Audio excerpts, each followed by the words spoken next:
We are real estate service provider and construction firm based in Islamabad since 1999.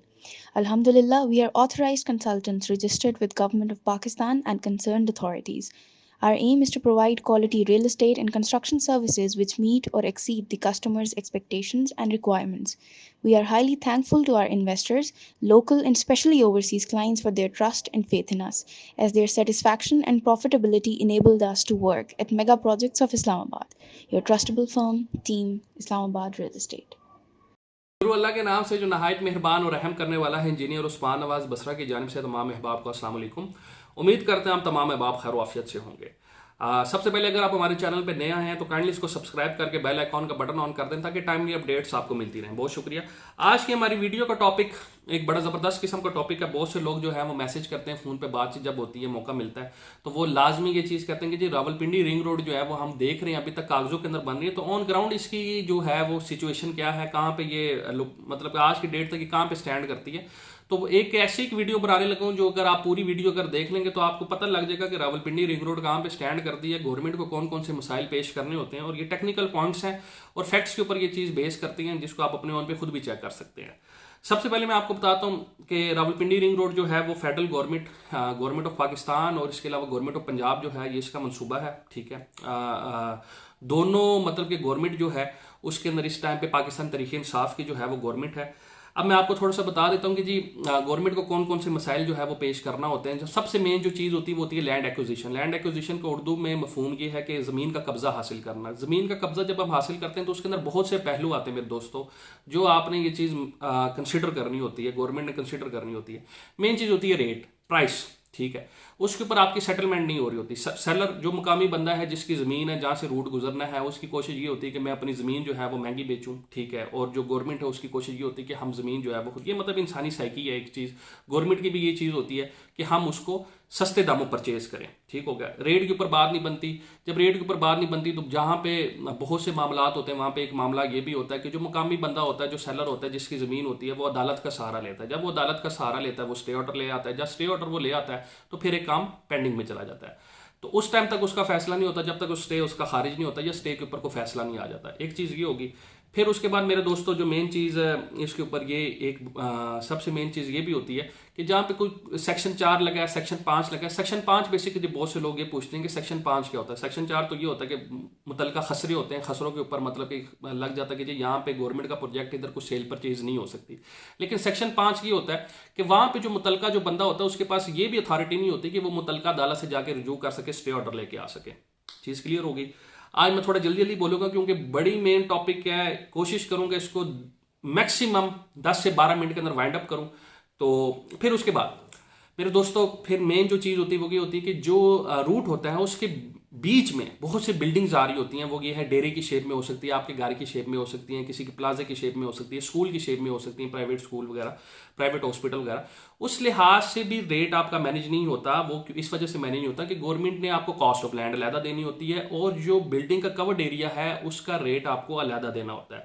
Government की कोशिश ये होती है कि हम बिल्डिंग का कवर्ड एरिया अगर मिसाल के तौर पे ये है कि मिनिमाइज इसको भी करें 1200-1300 या ये 1400-1500 रुपया स्क्वायर फुट दें।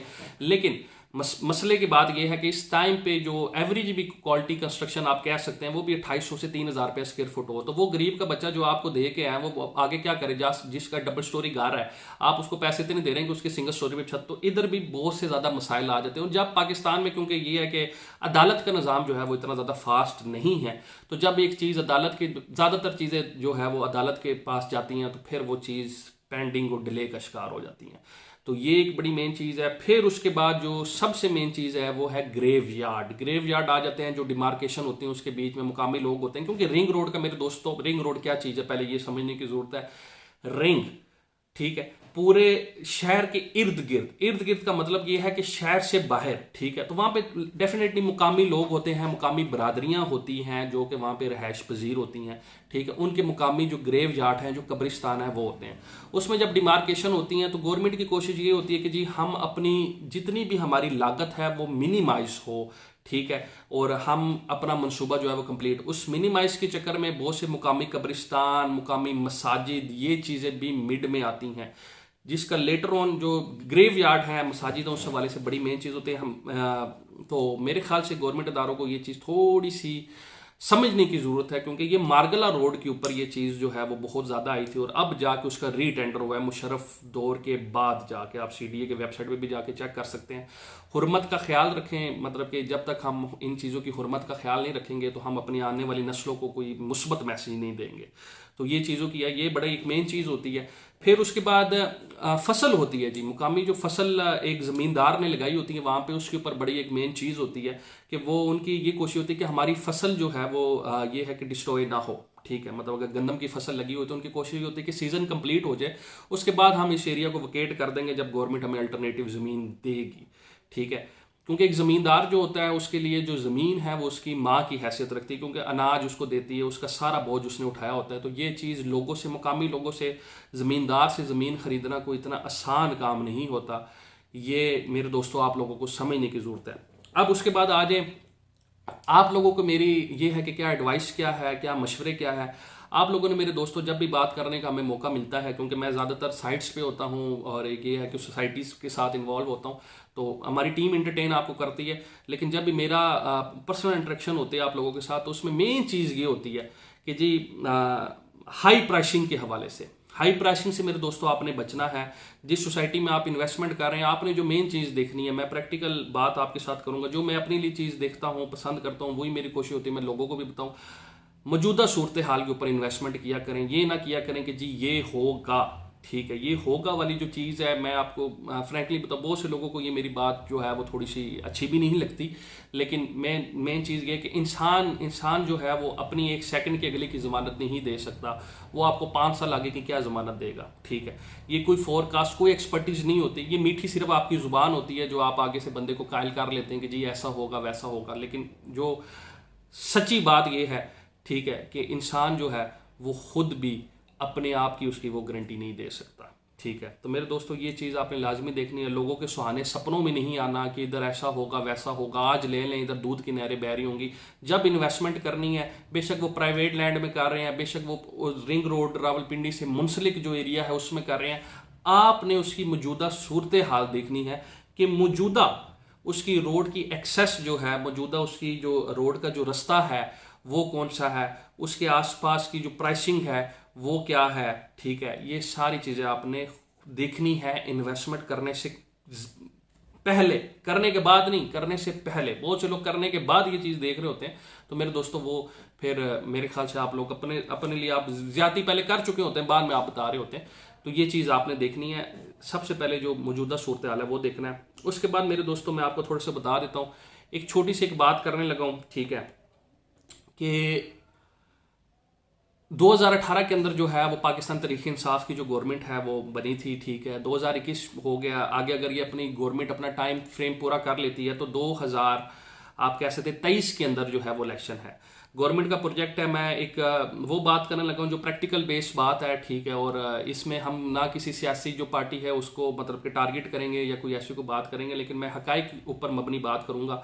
कोई भी जो नई गवर्नमेंट आती है, ठीक है, वो 2023 में कोई भी गवर्नमेंट आती है वो कभी भी ये नहीं चाहती कि जो भी प्रीवियस जो भी गवर्नमेंट है उसका जो भी मेगा प्रोजेक्ट है उसको हम इतनी ज़्यादा टाइमली कंप्लीट करें या सारी चीज़ें करें, क्योंकि एक वोट बैंक का पाकिस्तान के अंदर एक सेटअप है, ठीक है। वो नहीं चाहते कि जो प्रीवियस बंदा उसकी बल्ले बल्ले हो जाए। तो ये चीज़ आपने अपने जहन में लाजमी रखनी है। उसकी प्रैक्टिकल एग्जाम्पल भी दूंगा, मैं टारगेट नहीं करूंगा किसी पार्टी को, लेकिन मैं प्रैक्टिकल एग्जाम्पल जो आप अपने ऑन पे आके चेक भी कर सकते हैं। मेट्रो बस का मनसूबा था जी, ये PMLN का, और वो लोगों के लिए काफ़ी ज़्यादा आसानी थी रावलपिंडी इस्लामाबाद के लिए, ठीक है, कि जो जिन लोगों के पास गाड़ियां नहीं थी, जो ये था लो इनकम था, जो लोग इस्लामाबाद में रेंट अफोर्ड नहीं कर सकते, रावलपिंडी में रेंट काफ़ी कम है तो नहीं कर सकते, तो लेकिन वो जब आते थे 20 रुपया देते थे और आके वो ये था कि आप कह सकते हैं कि जिन्ना एवेन्यू पे उतर जाते थे। तो वो इस्लामाबाद की हदूद तक वो प्रोजेक्ट जो था वो न्यू इस्लामाबाद इंटरनेशनल एयरपोर्ट तक लिंक है, ठीक है, सारा का सारा। लेकिन इस टाइम पे वो G9 में पेशावर मोड़ में आके वो चीज़ आके वहाँ पे बंद हो गई है।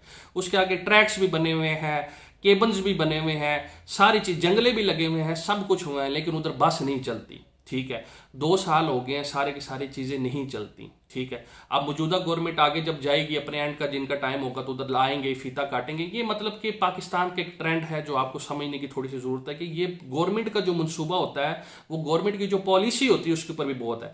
इसी तरह दूसरे इलाकों में भी प्रोजेक्ट्स होते हैं, CPEC प्रोजेक्ट्स हैं, एयरपोर्ट के प्रोजेक्ट्स हैं, मुख्तलिफ हैं। तो सरकारी मनसूबे जो हैं, आजकल एक बड़ी धूम मची हुई है लाहौर के अंदर। जी लाहौर के अंदर ये तो वो, इतना मैं आपको बता दूं, जो ये न्यू इस्लामाबाद इंटरनेशनल एयरपोर्ट है, जो पाकिस्तान का सबसे बड़ा हवाई अड्डा है, ये जनरल ज़ियाउल हक के दौर का, उस टाइम पे ये चीज़ डिज़ाइन हुई है। और वो देख लें वो कब का है। और ये चीज़ है, गवर्नमेंट के मंसूबों को डेफिनेटली टाइम लगता है, ये चीज़ समझनी है, इस चीज़ से आपने बचना है। मंसूबों पे कौन कौन से मसाइल दरपेश होते हैं वो मैंने आपको बता दिया। मुझे दुआ में याद रखिएगा। नेक्स्ट टाइम मुलाकात होगी। अल्लाह हाफिज़।